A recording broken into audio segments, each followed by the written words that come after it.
Hello, and welcome back to my series Rampant Red Devils. Today, I will be analysing Manchester United's away trip to Stamford Bridge. Man United have been unbeaten in the past 8 games overall, where they're coming up against the Chelsea side who have been unbeaten in 9 since the appointment of German Thomas Tuchel after the sacking of Frank Lampard.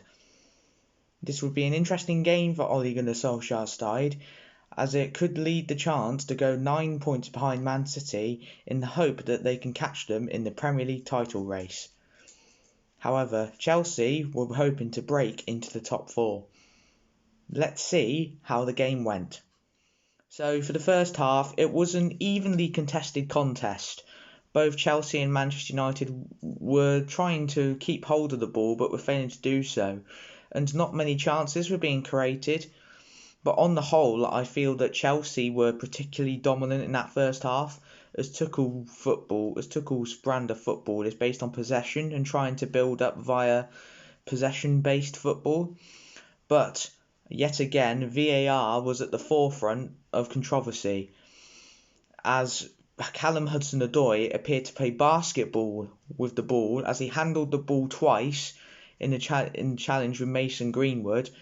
And the referee, Stuart Atwell, was told to go over to the VAR monitor. After seeing replays, in my eyes, and I think in many other people's, it was supposed to be given as a penalty. However, Stuart Atwell decided to not give a penalty, despite seeing replays showing that Hudson-Odoi's hand touched the ball twice. How it wasn't given as a penalty, I do not know. I'm still flabbergasted at the decision today. Apart from that major moment of controversy, there wasn't a lot else that happened in the first half, as both teams kept losing the ball and not many chances were being created. On to the second half, and United seemed to try to come out and be a bit more competitive and threatening in attack.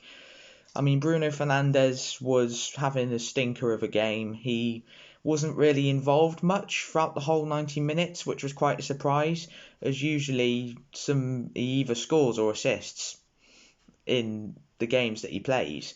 But it seems to be whenever he plays against the top 6 side, he always seems to be stifled and not given much of the ball or have any major chances, which is quite worrying because many of the games that we've played this season, we've had to rely on a bit of Bruno brilliance. But overall, I think the game in itself, it was always set up to be a 0-0, because whenever we've played the top 6 this season, we've either lost or drew games, in particularly games that we should have won earlier in the season. But obviously a point isn't enough, as it now leaves us 12 points behind City. So I think it's safe to say that our title race is over. So overall, I think the game was always set up to be 0-0. Obviously, the VAR moment is the most controversial thing about the game, and I'll say it before. I've said it before many a time, and I'll say it again.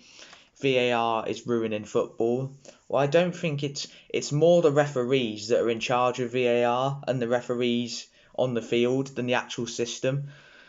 I mean, look, you've got offside decisions that are not offsides being given as offside. You've got dubious handball decisions, dubious penalty decisions.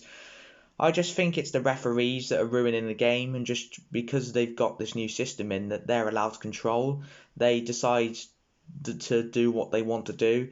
Referees like Mike Dean and Lee Mason just want the attention all to themselves. And as I said before, I think it's pretty much in the referees and VAR's hands as to who wins the title, who gets top 4, and who gets relegated. Because at the moment, it seems that these controversial decisions are basically deciding games at both ends of the table. It's ludicrous.